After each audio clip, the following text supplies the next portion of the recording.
Hi 56, Mr. K here. Hope you're going well. I'm just uploading another quick video to help you to complete today's writing task, today being Wednesday, and we have a sentence challenge. So let's see what you need to do. It says our sentence challenge is based on our picture on my way to school from Monday.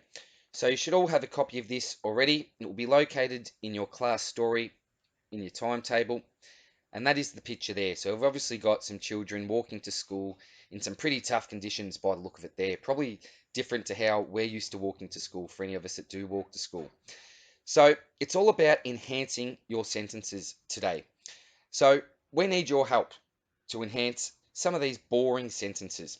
The first two we need to look at is it is very early and we walked across the ice. So we need to enhance those two sentences using some of our strategies, maybe employing some interesting punctuation there as well. Next thing we need to do is personify this sentence. It is cold. So we'll talk about what personification is, just as a little bit of a review for anyone that needs it, and give you some examples down below. We'll then need to look back at the image. This is our image, remember, and then come up with a power of three about what we can see. So remember, you already described on Monday about what you can see. I'd really encourage you to go back to the work that you did on Monday, reread that, and possibly look to include some of the powerful vocab that you brainstormed from Monday's lesson. We then need to turn a sentence into a simile. Our sentence is, it is cold. Okay. And then after we turn that sentence, it is cold, into a simile, we then need to turn that simile into a metaphor. And I'll explain the difference between a simile and a metaphor down below as well for anyone that's having a little bit of difficulty with that, because that can be a little bit confusing at times, but once you get your head around it, it's really, really simple. Okay, so let's get into it and look at some examples on how I've completed the activity. So the first thing was that we needed to enhance these two sentences. It is very early, we walked across the ice. So my two examples. We were welcomed by the brisk morning. Step by step, we lethargically walked through the thick blanket of ice. So how have I enhanced it is very early? I've said that we were welcomed by the brisk morning. So that's an example of personification. How do I enhance we walked across the ice? Well, I started off with some repetition there, step by step. We lethargically walked through the thick blanket of ice. So I've described how I was walking. I was walking lethargically. And I also added a little bit to that description of the ice. I said it was a thick blanket of ice. And the second example, I've also started off with some personification. The morning sun awakes from its peaceful slumber. And the second part of that sentence, or it's a separate sentence, obviously, is we charged through the barrage of ice towards our destination.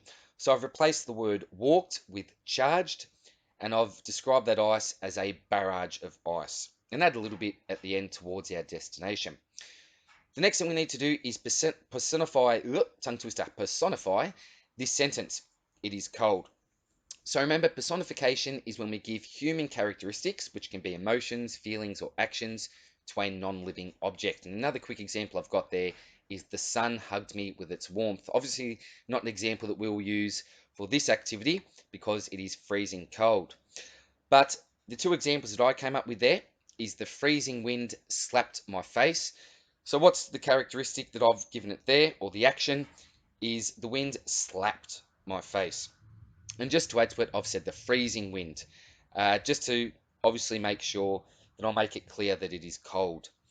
The second example I've got there is the Arctic wind. So again, I've stuck with the wind there, roared with laughter in my ear. So we know that that howling wind can be a little bit loud at times, but I've said it roared with laughter. So that's obviously the action that I've given the wind there. And I've added that descriptive word, the Arctic wind, as well, just to make it a little bit more powerful. We then need to look back at the image, our power of three about what we can see. So again, I'd encourage you to go back to Monday's work for that. The examples that I've got there, the first one's about the children. They were strong, resilient, and fearsome. Oh, I should have said fearless there, shouldn't I? Fearsome makes them look like they're really, really scary. So fearless, that should have been, sorry. And the second one is the children were confronted by freezing temperatures, thick slabs of ice, and daunting mountains. But I think that you're all pretty good with your power of three by this stage, as I see a lot of examples of power of three in the writing that you do in class. The next thing we need to do is turn this sentence into a simile. It is cold. So let's look at what I've done First of all, there it is as cold as a snowman's nose. It is as cold as a factory full of freezers. I was as cold as an icicle. Okay, and then what we need to do is try to turn our simile into a metaphor. So before we do that, and I'll show you what I've done there, let's look at the difference between a simile and a metaphor. A simile is when we compare two things by saying one is like the other, and we use words like or as. And a metaphor is when we simply say that one thing is the other, not like the other. So the examples I've got there, the first simile, the classroom was as crazy as a circus. Okay, I'm comparing the classroom to a circus. The metaphor, the classroom is a circus, or the classroom was a circus. Okay, I'm not comparing the classroom to the circus with my metaphor. I'm saying that the classroom is actually a circus. Okay, the second example there, the simile, and this is probably true, isn't it? Marlon ran as fast as a cheetah at the race today. We all know Marlon is really, really quick. And the metaphor is Marlon was a cheetah at the race today. Or I could have said Marlon is a cheetah. Okay, I'm not comparing Marlon to a cheetah. I'm saying that he is a cheetah. And last quick example there, Amna was as busy as a bee. Probably very realistic and true as well. We know how hard Amna works, a great role model in the class.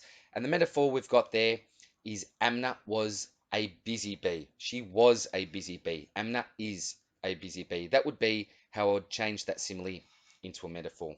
Okay, but obviously those examples aren't related to our activity today. So what I've done is I've turned it was as cold as an icicle. I was as cold as an icicle into I was an icicle, and that's how I've changed my simile into a metaphor. So that is the activity for today. Hopefully those examples gave you a little bit of help. And yeah, again, congratulations on the writing that you've been submitting so far. I know for one, I've been really, really impressed. So good luck with today's session, and I look forward to seeing some more wonderful work. Oh, and sorry, before I do go, remember that if anyone wants to challenge themselves or extend themselves further, it's really, really, really easy to do that just by taking on some initiative. So, for example, if we say, enhance these two sentences, it is very early, we walked across the ice. Instead of just providing one example, why don't you give me 2, 3, 4, 5 examples? Okay, that's an easy way to extend yourself. The same as the second example there, it is cold, personify this sentence. Instead of just giving me one example, why not try to go above and beyond and give me as many as you can? Again, this is something that you don't have to do, okay? If this is enough for you, that's fine, no problems at all. But for anyone that feels like they maybe need to be a little bit more challenged or extend themselves, that's an easy way that you can do it as well, okay? So thanks again, take care, I'll see you soon, bye.